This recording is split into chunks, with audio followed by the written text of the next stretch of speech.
dificuldade emocional. A confirmação da sensação que ele já tem.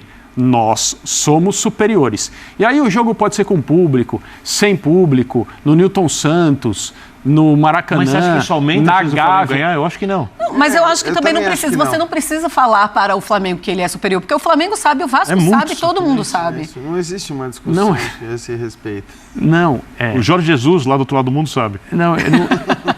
Ninguém falou nada. O que eu estou dizendo é que a mensagem que se passa quando se toma uma decisão de deslocar, a decisão foi, vamos deslocar o Flamengo. Para que ele não entre em campo e olhe, estamos aqui no Maracanã, aqui é a nossa casa. Sim, a estratégia foi essa. O Newton Santos não cumpre esse papel. Tira o Flamengo de casa. Sim. Causa Claro um que pequeno cumpre. desconforto ao Flamengo. Não potencializa Duvido. o Vasco, mas tira o Flamengo do sua região mais confortável. Ajuda o Vasco, não ajuda o Vasco. Prejudica o Flamengo, pode prejudicar o Flamengo. Do ponto de vista literal, é claro que tira o Flamengo de casa, mas eu não estou discutindo o ponto de vista literal. Eu estou falando como os jogadores se sentem, que no final é uma coisa importante no futebol. Né? Mas é que eu acho que se sentem piores no Newton Santos eu do que no Maracanã. Eu acho que sim. Eu também tenho essa impressão. Bom, mas o Felipe Luiz falou, comentamos aqui, vamos ouvi-lo.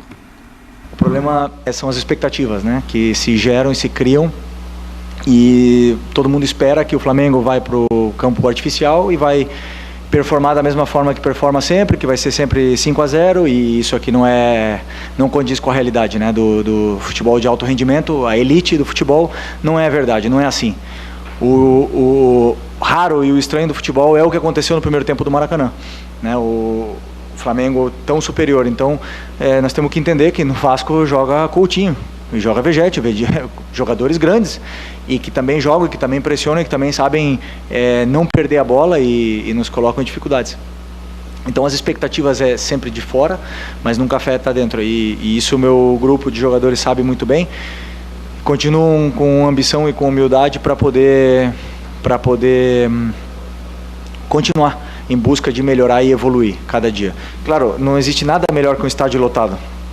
Eu entendo o que o Vasco fez e confesso que falei antes do jogo e repito agora, teria feito a mesma coisa. Sim, tirado o Flamengo do Maracanã, a não ser que pudesse colocar toda a torcida do Vasco no Maracanã. Não sei, acho que pelo regulamento não se pode fazer isso. Mas eu entendo o que eles fizeram.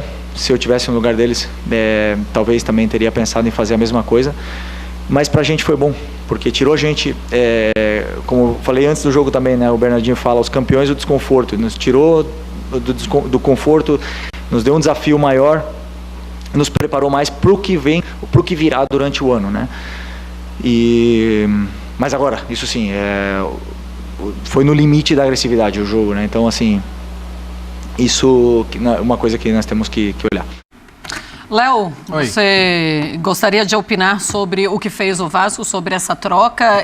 Bom, o Felipe fala, não sei opinar, não posso opinar, mas o Felipe Luiz fala que faria o mesmo. Em noite de Oscar. Assim, eu não sei se ele faria o mesmo, eu não sei se ele seria colocado. Eu acho que ele usou uma frase de coach ali. Ainda citou Bernardinho. Então, pois que tem gostado bastante dessa área do comportamento humano, né? E falou, nós desconfortáveis tivemos que reagir, né? Enfim, acho que, no final das contas, a minha grande dúvida nessa história toda é por que o Vasco não pode jogar todos os jogos em São Januário, porque em qualquer campeonato do mundo, todos os times fazem todos os jogos nas suas casas. Né? Então, para mim, toda essa conversa parte de uma coisa que é inexplicável, porque as forças de segurança têm que garantir que todos os torcedores possam ir ao estádio do seu time em qualquer jogo. Claro. Né? Ponto final. Pois é. E 11 mil torcedores, lógico, lá em São Januário seriam muito mais torcedores do que esses presentes lá no Newton Santos. É muito mais difícil chegar no Newton Santos e o torcedor do Vasco também se sente muito mais em casa jogando no Newton Santos. O Verratti, ele saiu reclamando demais da arbitragem. Ele tem razão de reclamar da arbitragem ou ele estava mais irritado pela falta de efetividade do Vasco, que no primeiro tempo fez um ótimo jogo, poderia ter marcado um gol, poderia ter saído, quem sabe, com um empate, e aí o Bruno Henrique chega no segundo tempo, o Flamengo muito mais eficiente consegue fazer 1-0 e sair com a vitória. Me parece mais a irritação mesmo do Verratti do que qualquer outra coisa. É a entrada do Wesley, né, que ele questiona. E tem uma entrada dele, essa entrada do Wesley. Essa daí, E uma dele, depois, contra o Varela, que a gente já viu ambas gerarem expulsões. E nem são tão raras assim.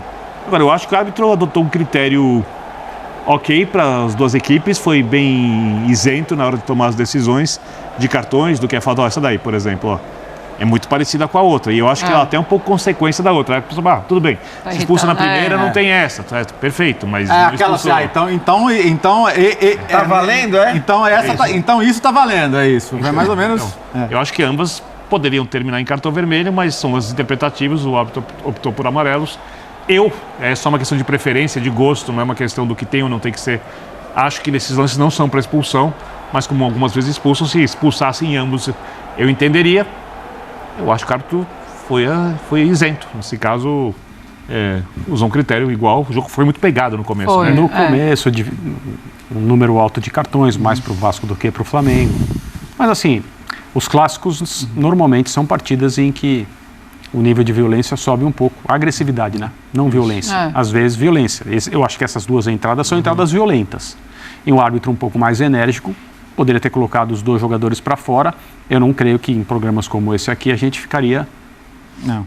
Surpreso. Não, indignado. Não, estragou o jogo, aquelas coisas. Aí o árbitro decidiu tratar os dois lances de outro jeito. O Verratti tem razão de reclamar desse jeito ou não, Léo? A questão é que se ele defende para um, ele teria que defender a própria expulsão dele. Que é óbvio. Entra, né? Me parece que é obviamente uma consequência da primeira. Né? É isso. Tá valendo? Então tá bom, eu vou nessa. Esse é o jogo. Enfim, certamente se tivesse havido a expulsão no primeiro lance, mas... Vamos lá, eu acho a segunda já, até porque ela é um pouco mais intencional. É claro, porque é mais maldosa. Sim, existe uma continuidade, né? E as coisas vão acontecendo. É como uma narrativa. Você pega um filme no meio do caminho, tem coisa que você não vai entender, já que estamos de novo nessa noite.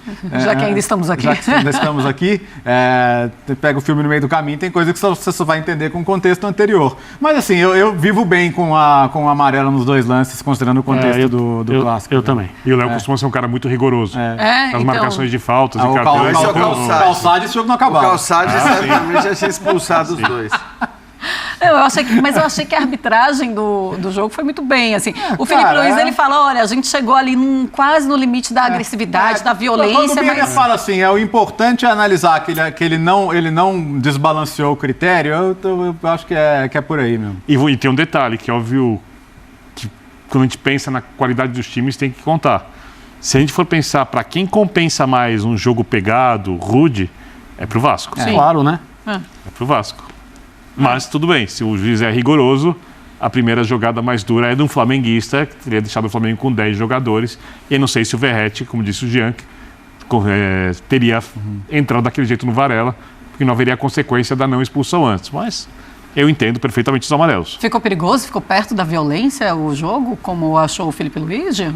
Eu acho que sim, foi um jogo bastante duro, foi um jogo, como costumam ser, inclusive, clássicos, né? Não só o Vasco e Flamengo, alguns até costumam ser mais duros. Se pegar um Grenal, por exemplo, são lances que acontecem... A final vem aí, inclusive, no Campeonato Estadual. Mas, enfim, o resultado não passa pela arbitragem para mim, acho que essa é a questão. Não passa. Né? Não tem a ver com arbitragem, o resultado tem a ver com qualidade técnica, com melhores jogadores, e nesse caso nem com o volume, né, ou com chances criadas. Nem questões táticas, né? Exato, como a gente viu, o Vasco conseguiu produzir, eu confesso, muito mais do que eu imaginava que ele fosse conseguir produzir. Mas aqui, claro, toda vez aqui alguém vai reclamar alguma coisa de arbitragem, a arbitragem sempre acaba virando pauta, mas nesse caso para mim não é um tema dos mais relevantes. Não. E por conta disso, foi um 1-0 que não foi justo para o Flamengo? O André não gosta da palavra justo, porque só não é justo quando a arbitragem erra. Mas assim, que eu penso. Poderia ter sido um empate facilmente essa partida? Ou a eficiência do Flamengo não deixa pensar em um empate? Não seria absurdo, não. Tá? O gol é muito bem construído. E quando você vê a bola que o Léo Ortiz salva em cima da linha ali, de repente o Vasco consegue fazer o seu gol e sustenta, né, nessa toada que estava. Então poderia ser. Acho que o que aumenta a frustração do Vasco, porque no final das contas competiu da maneira que dava para competir nesse jogo contra um adversário que é hoje tecnicamente bem superior. Né? Muito frustrante para o torcedor do Vasco, André, por conta disso? Eu acho que o Vasco fez um papel como time de futebol melhor do que se imaginava. A distância técnica entre o Flamengo e o Vasco hoje é maior do que o jogo mostrou. E o resultado é um resultado que coloca o Vasco em dificuldades, mas não é uma missão absolutamente impossível. Eu me surpreenderia muito se o Flamengo não fosse o classificado depois do segundo jogo. Independentemente de ser de volta no Maracanã e essa questão toda.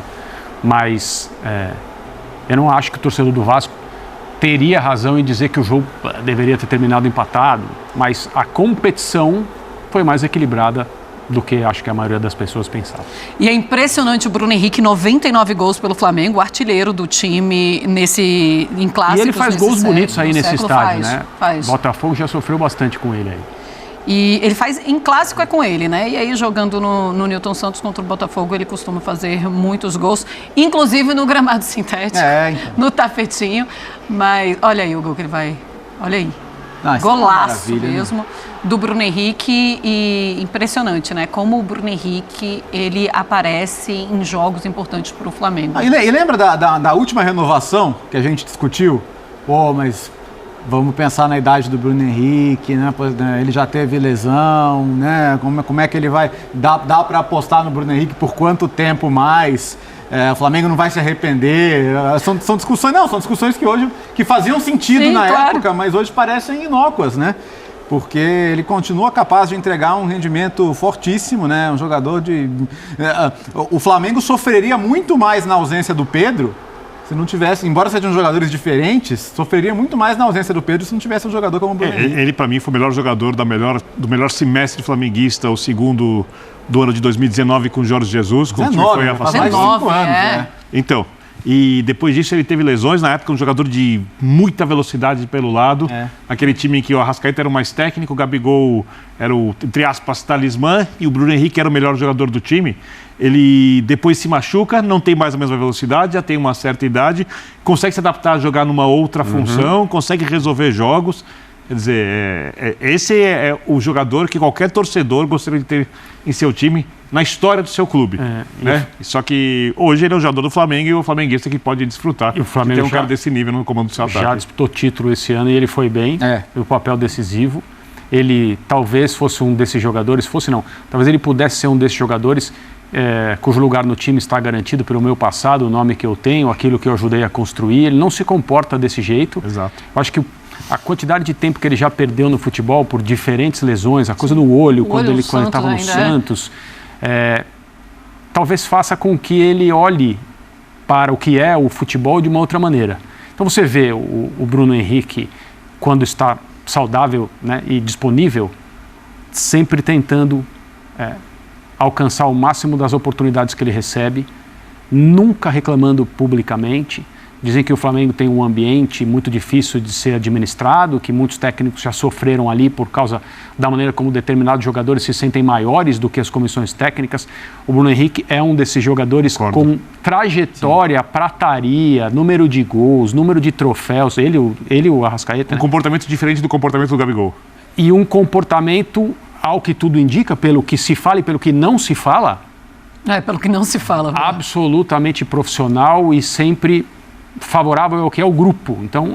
tá aí nação a imprensa elogiando demais aí o Bruno Henrique, um golaço que ele fez na partida contra o Vasco. 1-0, o Mengão venceu e agora espera, eu acho que é o Fluminense. Porque eu não creio que o Vasco consiga reverter essa situação no Maracanã lotado, a torcida empurrando o Flamengo. Eu acho que vai dar Flamengo e Fluminense de novo na final do Campeonato Carioca. E aí, qual é a sua opinião? Quem será o finalista da final do Campeonato Carioca desse ano? Comenta aí embaixo, deixe a sua opinião e a gente se vê daqui a pouquinho no próximo vídeo.